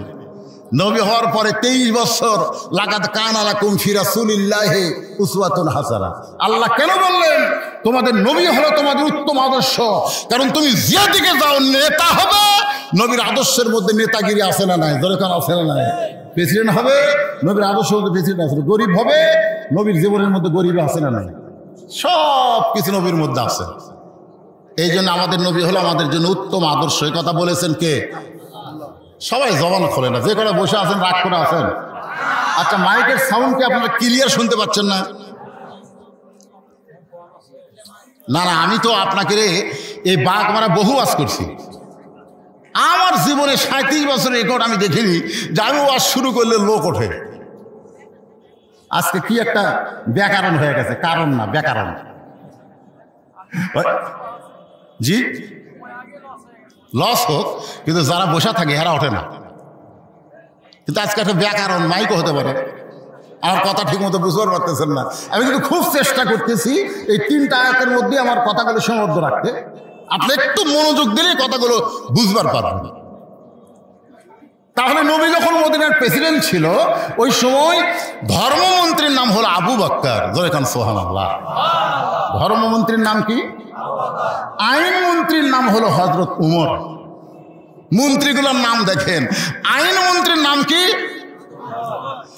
আর অর্থমন্ত্রীর নাম হলো ওসমান গনি, আর শিক্ষামন্ত্রীর নাম হলো হযরত আলী। এখন আপনার বলেন দফতর অনুযায়ী মন্ত্রীগুলা কি ঠিক আছে? কথা কয় না, কথা কয় না, ঠিক আছে? আর বর্তমানে যে মন্ত্রীগুলো আছে আপনি দফতর অনুযায়ী তাকায় দেখেন তো। এই পরশুদিন ওয়াজ করেছি বর্তমান বাংলাদেশের ধর্মমন্ত্রী এলাকায়, জামালপুর জেলার ইসলামপুরে ধর্মমন্ত্রী এলাকায়। কার মন্ত্রী? 90% মুসলমানের দেশের ধর্মমন্ত্রী, অথচ ইসলামের প্রথম ধর্মমন্ত্রী আবু বকর। আপনারা বলেন তো খালি নামে ধর্মমন্ত্রী না তার মধ্যে ধর্ম আছে? কতক্ষণ নামে না আছে? 1 নম্বর সর্বপ্রথম ঈমান গ্রহণ করেছে। সুবহানাল্লাহ বলে। আইন মন্ত্রী হযরত ওমর শুধু নামের মন্ত্রী না, তার মধ্যে আইন আছে। ইন্নাল্লাহা ইয়ামুরুকুম আন তুআদ্দুল আমানাতি ইলা আহলিহা ওয়া ইযা হাকামতুম বাইনান নাস আন তাহকুমু বিল আদল। জোরে কোন সুবহানাল্লাহ। এখন অর্থমন্ত্রী ওসমান গনির কথা বলতেছি। ওসমান গনি কি হলেন নামে অর্থমন্ত্রী? নামে লাভ দৌড়ছে ওসমান গনি। লাব্বাইক ইয়া রাসূলুল্লাহ। এই তুমি অর্থমন্ত্রী হওয়ার পরেও তোমার ভাই 3 দিন হলে না খেয়ে আছে, 3 দিন হলে না খেয়ে আছে, শরীর দুর্বল, দাঁড়াতে পারতেছে না। কেমন অর্থমন্ত্রী? প্রেসিডেন্ট অর্থমন্ত্রীকে বলতেছে তোমার ভাই 3 দিন হলে না খেয়ে আছে। ওসমান গনি কান্দার বলে রাসূলুল্লাহ, আমার ভাই যে 3 দিন হলে না খেয়ে আছে, যদি আমি আগে জানতাম আমি নিজে না খাইয়া আমার ভাইয়ের বাড়িতে খাবার পৌঁছে দিতাম। আপনার বলেন তো ওসমান গনির এই কথার সাথে কি আমলের মিল আছে? আছে। নবীর হাদিস। এক সাহাবী এসে কাঁদতেছে, ইয়া রাসূলুল্লাহ বড় অভাবের মধ্যে আছি, আল্লাহর রাস্তায় আমার একটু সাহায্য করেন। সঙ্গে সঙ্গে নবী আমার জুব্বা উঠালেন, এরকম জুব্বা উঠালেন। ওই সাহাবী তাকায় দেখে ক্ষুধার জ্বালায় নবী পাথর বান্ধে বসে আছে। সাহাবী কয় আমি তো আর কি গরিব রে, আমার সাথে এখন নবী বেশি গরিব। এই কথা বলে যখন সাহাবী যাওয়ার চায়, আর রাসূল বললেন আম্মা সাইলা ফালা তানহার, সাইলকারীকে ভয় ফিরে দেওয়া যাবে না, আসো। বলে হুজুর আপনার কিছু নাই, আপনি কি দিবেন? আল্লাহ রাসূল ডাক দিলেন আলী, আলী। সঙ্গে সঙ্গে আলী দৌড়াইছেন, লব্বাইক ইয়া রাসূলুল্লাহ। নবী বললেন দেখো এই লোকটা আমার কাছে সাহায্য চায়, আমি 3 দিনের না খাওয়া, আমি সাহায্য কেমনি করব? আলী বলতে যে হুজুর আমার এই ডাইকা লাভ নাই, আমিও 3 দিন কিছুই খাইনি। সুবহানাল্লাহ। হুজুর আমারে ডাকতেছেন কেন? আমার হাসান হোসেন না খেয়ে আছে। আলী বলতেছে তোমারে ডাকছি সাহায্য করার জন্য না, একটা চিঠি লেখার জন্য। তুমি অর্থমন্ত্রী ওসমানের কাছে একটা চিঠি লেখো, এই গরিব ভাইকে যেন চিঠি পাওয়ার সাথে সাথে 2000 টাকা দিয়ে দেয়। কয় হাজার? 2000 টাকা। গরিব কয় হুজুর 10 টাকা হলে আমার চলবি, 2000 কি করো? আল্লাহ নবী বললেন সাহাবী রে, আমি যার কাছে তোমারে পাঠাইতেছি সে অল্প দিয়া খুশি হয় না, যাও। তাহলে চিঠি লিখলেন, চিঠির মধ্যে 2000 টাকার অঙ্ক বসাই দিয়ে নিচে আল্লাহ নবীর নাম লিখে দিলেন। গরিব সাহেব ওসমান গনির দরবারে যা দেখে ওসমান গনি কেশিয়ারের সাথে ঝগড়া করতেছে। কেশিয়ার এই বাটাই 4 আনা মিলে না কেন? ভালো মতো হিসাব করে 4 আনা মিলে। গরিব কয় বেটা 4 আনার জন্য কেশিয়ার কেসে ধরা ধরছে, আমার 2000 টাকা দিবে। নবীর কাছে গিয়ে বলে রাসূলুল্লাহ আপনি দিবার পারেন না ঠিক আছে, কিন্তু এমন কৃপণের কাছে আমার কেন পাঠালেন? রাসূল কয় তুমি চিঠি দিছো? চিঠি দেওয়ার পরিবেশই পাইনি, আবার যাও। গিয়া দেখে ওসমান গনি কিছুক্ষণ পর পর কেশিয়ারকে বলতেছে চারানার হিসাব না দিলে তোর ছুটি নাই। কেশের কপাল ঘামা ঘাম টপ টপ করে পড়তেছে। 1 ঘন্টা হয়ে গেল, চারানার হিসাব ছাড়ে না। গরিব কয়ার কাছে চিঠি দিলে দেওয়া তো দূরের কথা, নবীর কাছে গিয়া বলতেছে, রাসূলুল্লাহ 1 ঘন্টা হলো যে ওসমান চারানা হিসাব ছাড়ে না, সে 2000 টাকার দান কেমনি করে? আল্লাহ নবী বলেন, তুমি কি চিঠি তারে দিছ? বলে, ইয়া রাসূলুল্লাহ চিঠি তারে দেই নাই। নবী বলতেছেন, আবার যাও। গরিব চিন্তা করে না খাইয়া বসা থাকা ভালো, কিন্তু বারবার ঘোরা ভালো না। না খাইয়া বসে থাকা কিন্তু বারবার যাওয়া আসা ভালো। একটা ফকিরকে আমি দেখছি, 1 দরজা ভিক্ষা চায়, 2 দরজা বাদ দিয়ে আর 1 দরজা যায়। আমি বললাম, কেউ ফকির মাঝখানে 2 বাড়ির দরজা বাদ দিলি কেন? তা আপনি ভিক্ষা শুরু করেন, তারপরে বুঝবেন। আমি বললাম, ভিক্ষা না করে বোঝা যাবে না? তাই হুজুর কমপক্ষে 10 বার এই 2 বাড়িতে আমি ভিক্ষা চাইছি। প্রত্যেকবার বাড়ির মধ্যে থেকে বলে, মাফ করো। যারা ফকিরের কাছে মাফ চায়, এরা ফকিরের চাইতে বড় ফকির। আমার সময়ের দাম আছে, এই 2 বাড়ি আমি তালাক দিছি। আপনি কি মরে না, আমার সময়ের দাম নাই। এই 2 বাড়ি আমি তালাক দিছি, ওরা আমার চাইতে বড় ফকির। ওসমান গনি চিন্তা করে আবার গেলে তো একই অবস্থা, নবীর কথা শোনা লাগবে, দরকার নাই। গোপন রাস্তা দিয়ে যখন রওনা দিচ্ছে গরিব, এমন সময় দেখে রাস্তার মাথায় হযরত আলী দাঁড়ায় আছে। বলতেছে, ভাইজান আমার হাসান হোসেন না খাওয়ার কারণে 2 টাকা হাদিয়া দে, তোরে চিঠি লিখে দিলাম। আমি কিন্তু ভিক্ষা চাচ্ছি না, তোরে যে চিঠি লিখে দিলাম এই লেখার মুহুরি স্বরূপ 2 টাকা তুই হাদিয়া দে। গরিব কান্দার বলে, আলী চিঠির মধ্যে 2000 টাকা লিখছ, টাকা রাখারও তো আমার একটা জায়গা থাকা লাগবে, না থাকলে তো টোপলা নিয়ে আমি আসতাম। তুমি দেখো আলী, টাকার জায়গার টাকা আছে, চিঠি আমার পকেটে। তোমার পকেটে কেন? তুমি যাওনি কে? গেছি 2 বার গেছি, চারানার জন্য যে কেশারক ছাড়ে না, 2000 দিবি? আলী কয়, ভালোই তো হিসাব করছো। এই চিঠিটা লিখবার কসে কে? এই চিঠিটা লিখতে বলেছে, মা ইয়ান্তিকু আনিল হাওয়া ইন হুয়া ইল্লা ওয়াহয়ুন ইউহা। যে নবী নিজের ইচ্ছায় কিছু করে না, সব কিছু করে আমার আল্লাহর ইচ্ছায়। জোরে কান সুবহানাল্লাহ। যাও যাও। আলীর ভাই গরিব সাহেব ওসমান গনির দরবারে গিয়ে দেখে কেশিয়ার ওসমান গনি 2 জনে আল্লাহর শুকর আদায় করতেছে। আলহামদুলিল্লাহ, আলহামদুলিল্লাহ। শুকর আদায় করার কারণ হলো 4 আনার হিসাব মিলেছে। যাদেরকে আল্লাহ সম্পদ দিয়েছে, প্রত্যেকটা সম্পদের হিসাব আছে না নাই? জোরে কোন আছে না নাই?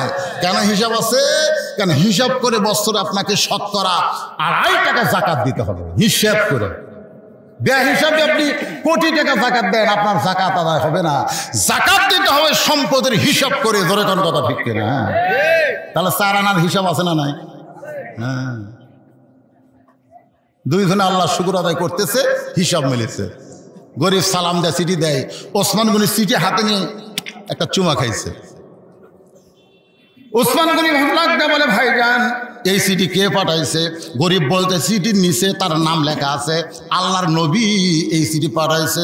সঙ্গে সঙ্গে ওসমান গনি চিঠি চুম্বন দিয়ে বলে, ভাইজান এই চিঠি কে পাঠাইছে? গরিব বলতে, চিঠির নিচে নবীর নাম লেখা আছে, এই চিঠি আল্লাহর নবী পাঠাইছে। সঙ্গে সঙ্গে ওসমান গনি চিঠি চুমু দিয়ে বলে, ভাইজান এই চিঠি কে পাঠাইছে? গরিব কয়, রে চিঠির মধ্যে 2000 টাকার অঙ্ক দেখে তুই পাগলা হয়ে গেছিস। আল্লাহর নবী এই চিঠি পাঠাইছে। সঙ্গে সঙ্গে ওসমান গনি চুম্বন দিয়ে বলে, ভাইজান এই চিঠি কে পাঠাইছে? গরিব বলতে, তোর কাছে আমার টাকার দরকার নেই, কারণ আমি 2 বার দেখছি তুই কেশিয়ারকে 4 আনার জন্য ছাড়িস নি। নবীর কাছে গিয়ে বলে, রাসূলুল্লাহ আপনি দিবার পারেন না, ঠিক আছে, এমন লোকের কাছে আমার পাঠাইছেন এই খবর। আল্লাহ রাসূল বলে, আমার ওসমান তো এমন হওয়ার কথা ছিল না। যাকে আল্লাহ অর্থমন্ত্রীর দায়িত্ব দিয়েছে সেই মানুষটা তো সম্পদের লোভী হওয়ার কথা ছিল না। এই কথা যেই বলতেছে, এমন সময় ওসমান গনি 1 বস্তা টাকা নিয়ে নবীর দরজায় হাজির। জোরে কোন সুবহানাল্লাহ। আল্লাহ রাসূল বলে, ওসমান আমি তোমাকে 2000 টাকা দেওয়ার কথা বলেছি, 1 বস্তা আনছো কেন? বলে, হুজুর চিঠি পাওয়ার সঙ্গে সঙ্গে 2000 টাকা নিয়ত করেছি, আর নিয়ত করেছি যতবার আপনার পবিত্র নাম আমার সামনে উচ্চারণ করবে প্রত্যেকবার 2000 টাকা করে বাড়ায় দেব। এ পর্যন্ত আমার ভাই 3 বার আপনার নাম উচ্চারণ করার কারণে 6000 আর স্মৃতির কারণে 2000 8,000 টাকার বস্তা এনে আপনার সামনে হাজির। আমার হাত দিয়ে নয়, আপনার পবিত্র হাত দিয়ে আমার ভাইকে দিয়ে দেন। সুবহানাল্লাহ বলে। গরিব সাহাবী কান্দে, ওসমান আল্লাহ নবী কান্দার বলে, আল্লাহ যে ওসমান আমার নাম শুনে 2000 টাকা দান করে দেয়, সে ওসমানকে আমি কি দিব? আল্লাহ বলে, আপনাকে দেওয়া লাগবে না, আমার গানি ডিগ্রি আমি আল্লাহ ওসমানকে উপহার দিয়ে দিলাম।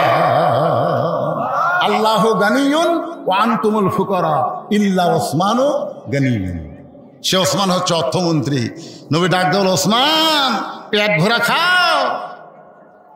আর তোমার ভাই 3 দিন হলে না খাওয়ার কারণে নামাজে দাঁড়াবার পারতেছে না, খুব খেয়াল করবেন। এই গরিব সাহাবী, আজকে বসেই নামাজ পড়ো। নামাজ শেষ হলে ওসমানের বাড়িতে যাবে, ওসমান এমন দেওয়া দিবে তোমার আর জীবনে ভিক্ষা করা লাগবে না, না খেয়ে থাকা লাগবে না। ধরে কোন সুবহানাল্লাহ।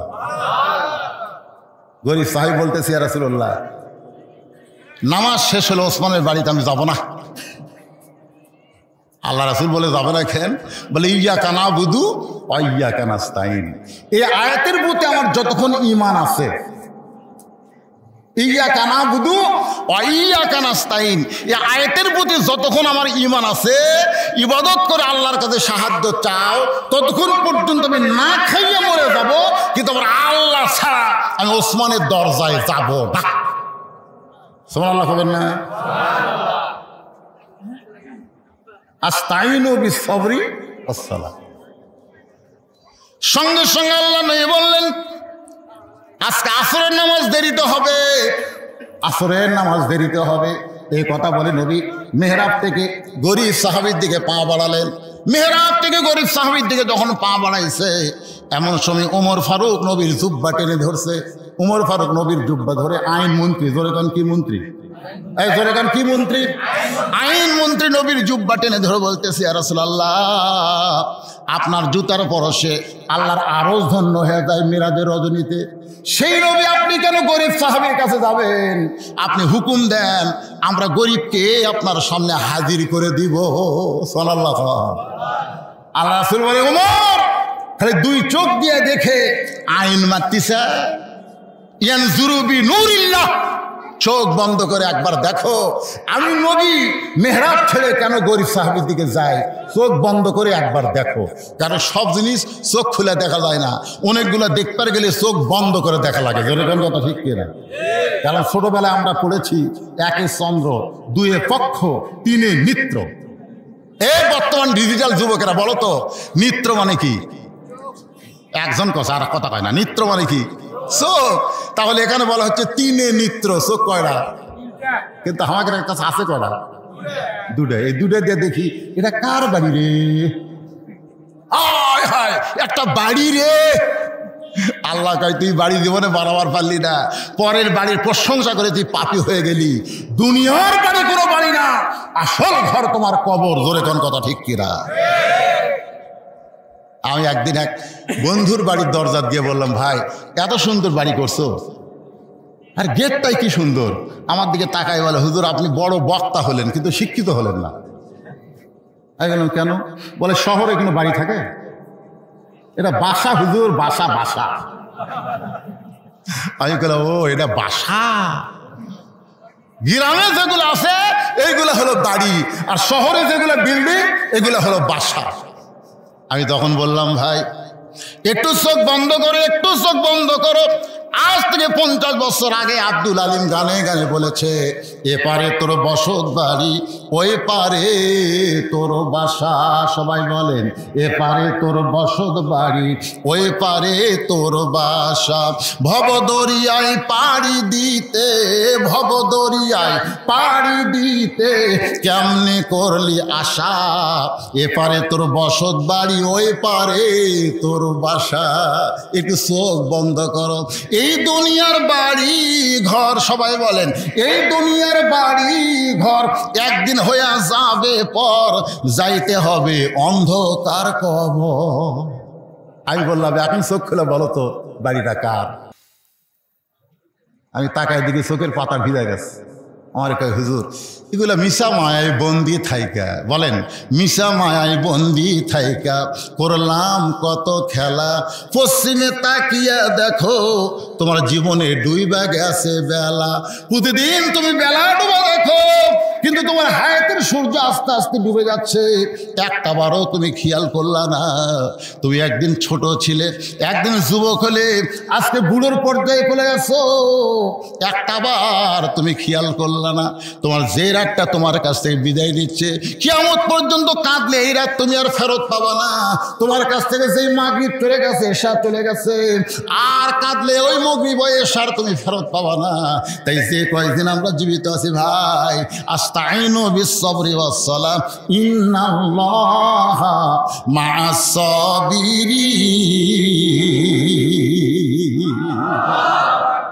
আল্লাহ রাসূল কয় ওমর চোখ বন্ধ করে দেখ, আইনমন্ত্রী খালি দুই চোখ দেখিস না। আমি মেহরাব ছেড়ে গরিব সাহাবীর দিকে কেন যাই, তুই একটু চোখ বন্ধ করে দেখ। সঙ্গে সঙ্গে তোমার চোখ বন্ধ করলেন। কিছুক্ষণ পরে হযরত ওমর কাঁপতে কাঁপতে কাঁপতে কাঁপতে মসজিদের মধ্যে পড়ে গেলেন। সাহাবীরা ওমরকে ধরতে চায়, রাসূল বললেন ধরো না। চোখ বন্ধ করে কি দেখে কাঁপতে কাঁপতে পড়ে গেল, এটা আমাকে শোনা লাগবে। সুবহানাল্লাহ না কেন? ওমরের মুখে ঠান্ডা পানি দেওয়া হলো, মাথায় পানি দেওয়া হলো, ওমর হুঁশ ফিরে পেল। কি দেখলাম, কি দেখলাম, চোখ বন্ধ করে আমি কি দেখলাম? আজকে মুসলমান যারা কোরআনের মাহফিলে বসেছেন, আমি সবাইকে লক্ষ্য করে বলতেছি, মাঝে মাঝে একটু চোখ বন্ধ করবেন, একটু চোখ বন্ধ করবেন। মরার আগে একটু চোখ বন্ধ করে চিন্তা করা লাগবে। কথা কান না কেন? চিন্তা করেছে, খালি চোখ খুলে যাচ্ছেন, এটা কার বউ রে? রে পরের বউ দেখার জন্য তোমার চোখ দিছে? আল্লাহ কোরআনে বলেছে কুল্লিল মুমিনিনা ইয়াগুদ্দু মিন আবসারিহিম। পরের বউ যেখানে দেখবা মাটির দিকে তাকায় থাকবা। পরের বউ দেখার জন্য তোমার চোখ দেওয়া হয় নাই, নিজের বউয়ের দিকে তুমি বিড়ালের মতন তাকায় থাকো, অসুবিধা নেই। বিড়ালের তাকান দেখছেন আপনার? বিড়াল কি হয়ে থাকা? আমি দেখছি বিড়ালের তাকান মানে কই কেন মাছের ফাইলে খুঁজিচ্ছে, দরকার কথা ঠিক কিনা? আরে তাকান, নিজের বিবির দিকে তাকান, প্রত্যেকটা তাকানের মধ্যে আপনি সওয়াব পাবেন। আল্লাহ কোরআনে বলেছেন হুন্না লিবাসুল লাকুম ওয়া আনতুম লিবাসুল লাহুন্না। যখন সুবহানাল্লাহ। সমস্ত সাহাবীরা নিয়ে রাসূলুল্লাহ কি দেখলো? হযরত ওমর নবী বলতেছেন আমি বলবো কেন? কি দেখেছে আইনমন্ত্রী হযরত ওমর তোমাদের কাছেই বয়ান করবে। ওমর ফারুক কি দেখলেন সমস্ত সাহাবীর মধ্যে বয়ান করতেছেন। চোখ বন্ধ করে তাকায় দেখি যে বসে আছে নামাজের ভিতরে ওই ব্যক্তির ইমানের এতই পাওয়ার, ওই দুর্বল সাহাবীর ইমানটা যদি আসমানে লটকানো হয় সূর্যের চাইতেও বেশি আলো দিবে। লিল্লাহি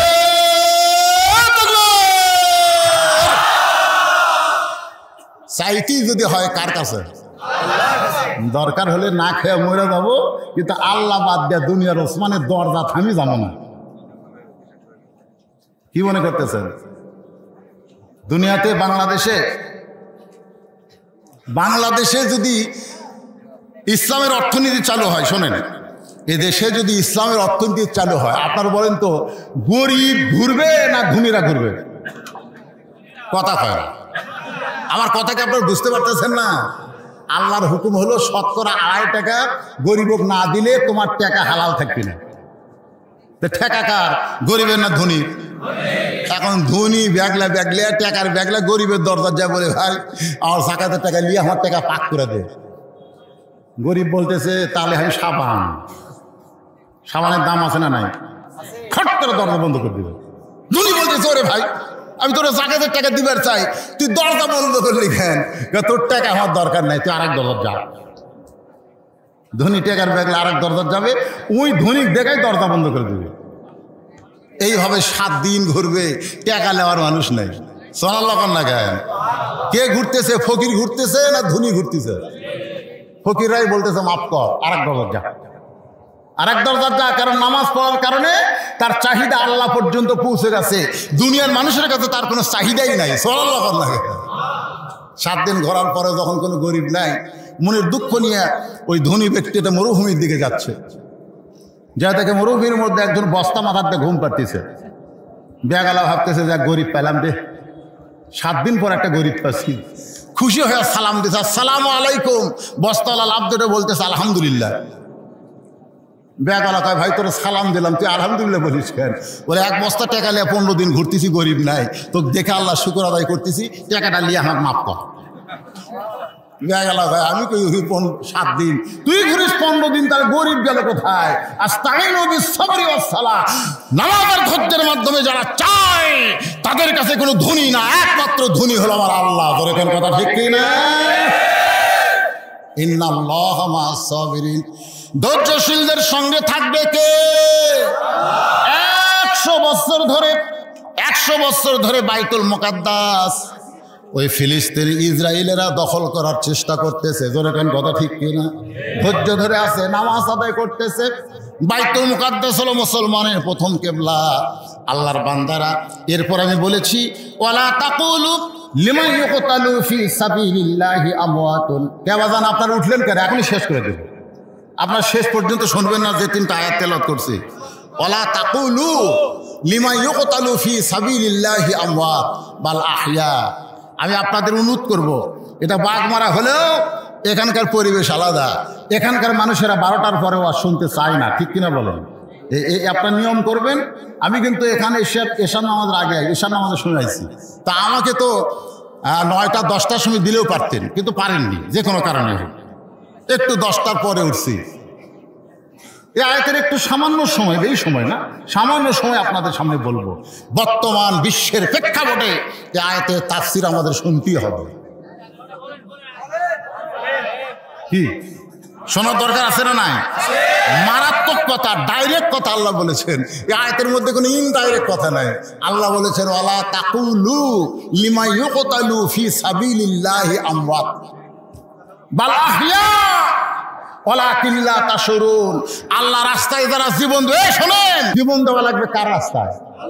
আল্লাহ রাস্তায় যারা জীবন দিবে, আল্লাহ বলেছেন তোমরা তাদের মৃত্যু বলো না, আমি আল্লাহ বলতেছি তারা জীবিত। আজকে আমাদের বাংলাদেশে আল্লাহ রাস্তায় যারা জীবন দিয়েছে, সামনে যারা জীবন দিবে, বাংলাদেশের মানুষ তাদেরকে মৃত্যু বললেও আল্লাহ বলতেছেন তারা মরেনি, তারা কিয়ামত পর্যন্ত অমর হয়ে থাকবে। যেরকম কথা ঠিক কিনা? এরকম মহামানব আমাদের দেশে আছে না নাই? যেরকম আছে না নাই? ওনারা মরে যাচ্ছে, আল্লাহ রাস্তায় এদেরকে কি করা হচ্ছে? হত্যা করা হচ্ছে, হত্যা। আপনাদের এলাকার ইয়াজিদ নামে কোনো লোক আছে? এ কথা কন না কেন? ইয়াজিদ নামে কোনো লোক আছে? গোটা বাংলাদেশে আছে, কিন্তু হোসাইন নামে আছে না নাই? আপনাকে এলাকাতে খুঁজে দেখেন 2-4টা পাবেন। তারপর ইয়াজিদ নাম তুলেন না কেন? ইয়াজিদ ক্ষমতার চেয়ারে বসে হোসেন রাদিয়াল্লাহর মুখের মধ্যে লাঠি ঢুকায় বলতেছিল, হোসাইন তুই শেষ হয়ে গেছিস, তোর আর দাম নেই, তুই শেষ, তোর দেহ পড়ে আছে কারবালা, মাথাইছে দামেশকে, তুই শেষ। একজন সাহাবী দাঁড়িয়ে বলেন, ইয়াজিদ মুখে যা আসে তাই বলো না, শেষ হোসাইন হয় নাই, আমি দেখতেছি তুমি শেষ হয়ে যাচ্ছ, তুমি শেষ হয়ে যাচ্ছ। একদিন তোমার ক্ষমতা থাকবে না, এই চেয়ারও থাকবে না, মানুষের অন্তরে তুমি থাকবে না, মানুষের মুখে তুমি ঘৃণার পাত্র হবা। তোর কোন কথা ঠিক? আজকে হোসাইন মরে নাই, হোসাইন জীবিত, মানুষের কলিজার টুকরা। আর ইয়াজিদ হলো এমন একটা নাম মানুষ ঘৃণা করে। কোন কথা ঠিক কিনা?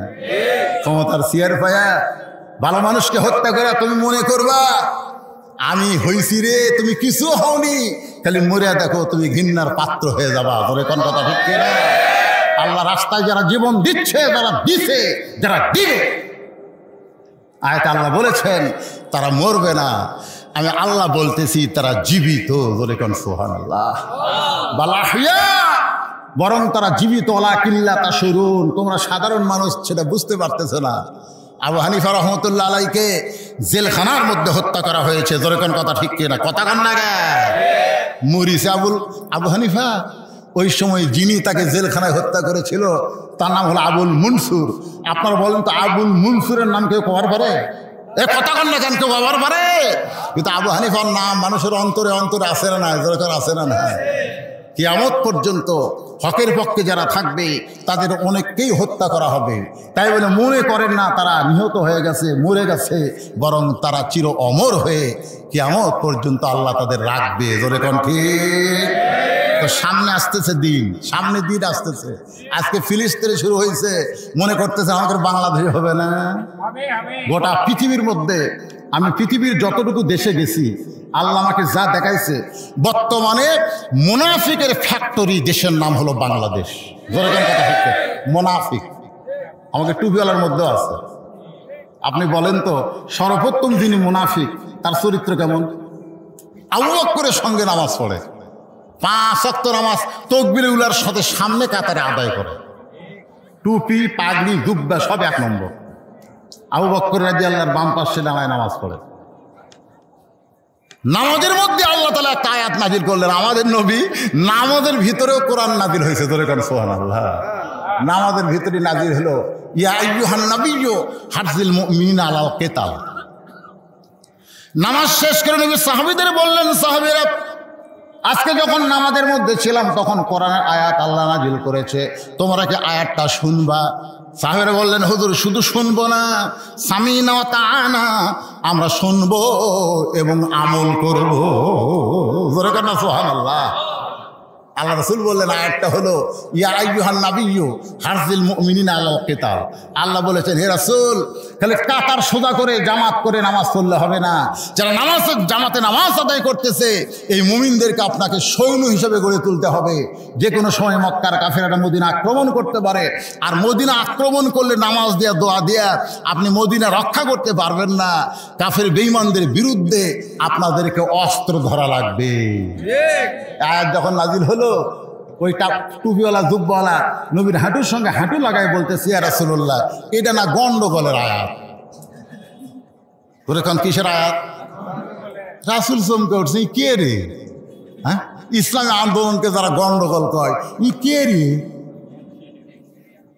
সঙ্গে সঙ্গে আল্লাহ নাযিল করলেন ওয়ামিনান নাসি মান ইয়াকুলু আমান্না বিল্লাহি ওয়া বিল ইয়াউমিল আখিরি ওয়া মা হুম বিমুমিনিন। মানুষের মধ্যে এমন কিছু মানুষ আছে আল্লাহ বিশ্বাস করে, আখিরাতকে বিশ্বাস করে, নামাজ পড়ে, রোজা করে, এরপরেও তারা মুমিন হতে পারবে না, কারণ তারা ইসলামী আন্দোলনকে গন্ডগোল মনে করে। ধরে কোন কথা ঠিক না? আজকে হামাস কি গন্ডগোল করতেছে? যেরকম ফিলিস্তিনে হামাস কি গন্ডগোল করতেছে? আল্লাহর ঘর, আল্লাহ কোরআনে বলেছেন সুবহানাল্লাযী আসরা বিআবদিহি লাইলাম মিনাল মাসজিদিল হারাম ইলাল মাসজিদিল আকসা। এমন একটা আল্লাহর ঘর সেই ঘরের মধ্যে সমস্ত নবী রাসূল নামাজ পড়েছে। ধরে কেন সুবহানাল্লাহ। যে ঘরের মধ্যে আমাদের নবী ইমামুল আম্বিয়া ইমামুল মুরসালিন ডিগ্রি পাইছেন, সেই ঘর ইহুদিরা দখল করবে আর মুসলমানের বাচ্চারা লেবেন চোষ খাবে, বরং তাজা রক্ত দিয়া তাদের মোকাবেলা করতেছে। আর আমেরিকা বলতেছে এরা গন্ডগোল করতেছে। আমেরিকার দোসর যারা, তাদের কাছে ইসলামী আন্দোলন গন্ডগোল হতে পারে, কিন্তু প্রকৃত মুসলমান তাদের ঈমানকে রক্ষা করবে ইসলামী আন্দোলন করে, কারণ জীবন দিবে, বাতিলের সঙ্গে আপোষ করবে না। আল্লাহ আমাদের সকলের জন্য কবুল করুক। সকলে বলে আল্লাহুম্মা আমিন। জোরে বলে আল্লাহুম্মা আমিন। আস্তাগফিরুল্লাহাল্লাযী লা ইলাহা ইল্লা হুয়াল হাইয়ুল কাইয়্যুম ওয়া তুবু ইলাইহি। হ্যাঁ, এখানে একটা কাগজ পাওয়া গেছে, বাংলাদেশ জামাত ইসলামের পক্ষ থেকে নগদ 2000 টাকা আজকের মাহফিলে দান করা হয়েছে। আল্লাহ দানকে কবুল করেন। জোরে করেন আমিন। আরে ভাই বসেন, সবাই বসেন। এতক্ষণ ওয়াজ শুনতে পারলাম, আর 2 মিনিট একটু আল্লাহর কাছে। হ্যাঁ, মোনাজাতের পরে পোস্টাল বলে দেবেন, দোয়া করে দিই ভাই। আল্লাহুম্মা আমিন। আল্লাহুম্মা আনতাস সালাম ওয়া মিনকাস সালাম তাবারাকতা ইয়া যাল জালালি ওয়াল ইকরাম। আয় আল্লাহ, কষ্ট করে মেহনত করে হাজার হাজার বান্দা বান্দি আরামের ঘুম বাড়িতে বাদ দিয়া তোমার কোরআনের মাহফিলে তাফসীর শুনলো। আল্লাহ মেহেরবানি করে আজকের মাহফিলকে কবুল করো। যারা টাকা পয়সা খরচ করে কষ্ট করে এত বিশাল আয়োজন করেছে, আল্লাহ এই যুবকদেরকে 5 ওয়াক্ত নামাজি কবুল করো। আল্লাহ তাআলা আমার মা বোনদের পর্দা নিশি কবুল করো। আজকে যারা টাকা পয়সা সহযোগিতা করেছে বুদ্ধি বিবেচনা দিয়া, আল্লাহ তাদের সকলকে এই মাহফিল ওসিলায় জান্নাতে কবুল করো। রব্বির হামহুমা, সকলে বলেন রব্বির হামহুমা কামা রব্বায়ানি সগীরা। আমাদের মধ্যে যাদের বাপ মা কবরে গেছে, আল্লাহ এই দানের ওসিলায় বাপ মার কবরকে জান্নাতের টুকরা বানাও।